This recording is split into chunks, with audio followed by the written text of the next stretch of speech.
Selamat datang di Novel Bersuara. Sebuah cerita yang berjudul Mencari Gadis Penyelamatku, episode 33. Oleh autor Siti Jariah. Dengan Adek Siska sebagai pengisi suara. Selamat mendengarkan.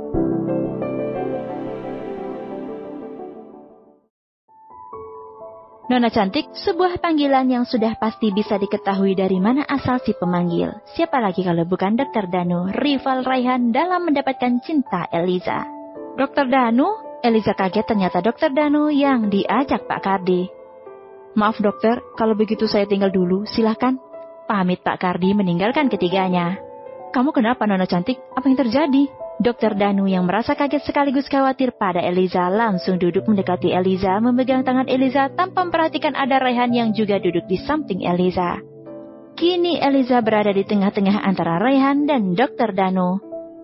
Saya tidak apa-apa dok, tapi Kak Ray yang butuh pertolongan pertama dari dokter, ucap Eliza sontak membuat Dr. Danu menoleh pada Raihan yang baru ia sadari keberadaannya. Sedangkan Raihan menahan amarah karena keberadaan rivalnya. Tuan Raihan, sapa Dr. Danu yang sedikit kaget. Apa kabar dokter? Kenapa Anda kaget? Saya ada di sini dan kenapa Anda tidak sungkan memegang tangan kasih saya? Ucap Raihan berusaha menahan cemburu. Baik tuan, maaf saya lupa kalau Nona cantik kekasih 3 bulan Anda. Jawab Dr. Danu santai berlahan melepas tangan Eliza, membuat Raihan semakin kesal. Mari saya periksa tuan. Dr. Danu beranjak mendekati Raihan, memeriksa dan mengobati luka-luka Raihan.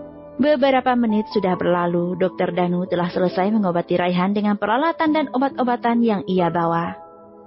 Sekarang, giliran kamu Nona cantik, mari saya obati, ucap Dr. Danu beranjak mendekati Eliza. Dokter, memangnya tidak ada perawat wanita apa yang bantu dokter? Tanya Raihan spontan karena melihat Dr. Danu yang sedang memegang dan mengobati tangan Eliza yang luka-luka lecet. Ada perawat, tapi laki-laki tuan. Lagi standby di puskesmas desa ini. Ada apa memangnya tuan? Tanya Dr. Danu dengan seringai di bibirnya seolah-olah tidak tahu kecemburuan yang sedang ditahan oleh Raihan. Tidak ada dok. Jawab Raihan kesal. Lebih kesal lagi saat Raihan melihat Dr. Danu menyikap celana Eliza ke atas sampai lutut dan mengobati luka kaki Eliza. Raihan kesal dan cemburu melihat rivalnya yang menyentuh Eliza, tapi mau bagaimana lagi. Yang terpenting luka-luka Eliza terobati. Ini obat salep yang bisa dioles untuk punggung Tuan Raihan. Dan bisa juga buat luka-luka lecet buat Nona cantik. Dan ini obat antibiotik dan penghilang rasa sakit untuk kalian. Ucap Dr. Danu memberikan obat pada Eliza. Terima kasih ya dok. Ucap Eliza menerima obat itu. Terima kasih dok. Ucap Raihan dingin. Sama-sama. Nah sekarang ceritakan apa yang sebenarnya terjadi pada kalian. Dr. Danu terlihat penasaran. Ada yang ingin mencelakai Kak Ray dengan menaruh bom di mobil Kak Ray hingga masuk jurang. Alhamdulillah kita selamat berada di sini, jawab Eliza. Saya tidak menyangka ada orang sekejam itu. Dr. Danu terlihat marah mendengar penuturan Eliza. Meskipun dia rival Raihan, tapi ia juga memiliki sisi kemanusiaan. Apalagi Dr. Danu bekerja di rumah sakit milik Raihan, dia pasti akan berada di pihak Raihan yang ia akui bahwa sebenarnya Raihan adalah atasan yang baik. Lalu, apa yang akan kalian lakukan selanjutnya? Apa ada yang bisa saya bantu? Tawar Dr. Danu. Saya akan ikut rencana orang itu, sampai saya bisa mengetahui siapa dia. Jawab Raihan. Dokter, apa Anda bisa membawa kami keluar dari sini? Tanya Raihan pada Dr. Danu. Bisa tuan, besok sore saya sudah lepas tugas. Dan saya akan kembali ke kota karena saya hanya beberapa hari di sini menggantikan dokter jaga yang kebetulan sedang izin cuti. Baiklah, dokter, terima kasih. Raihan terpaksa meminta bantuan Dr. Danu karena tidak mungkin ia menghubungi Reno, orang kepercayaannya, yang sudah pasti gerak-geriknya sudah diawasi oleh Ron. Mas, Neng, Pak Dokter, mari kita semua makan dulu.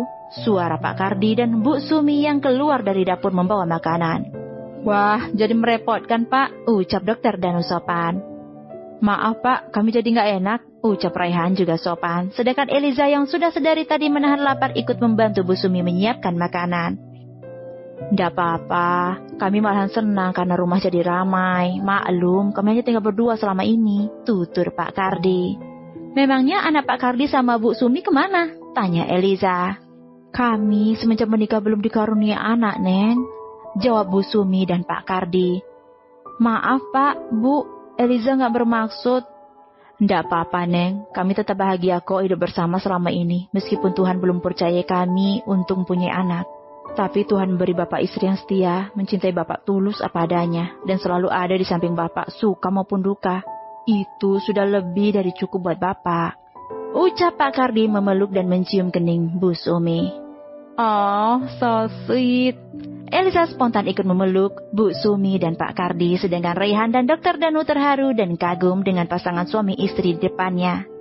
Ya sudah, mari kita makan, ucap Pak Kardi mempersilahkan.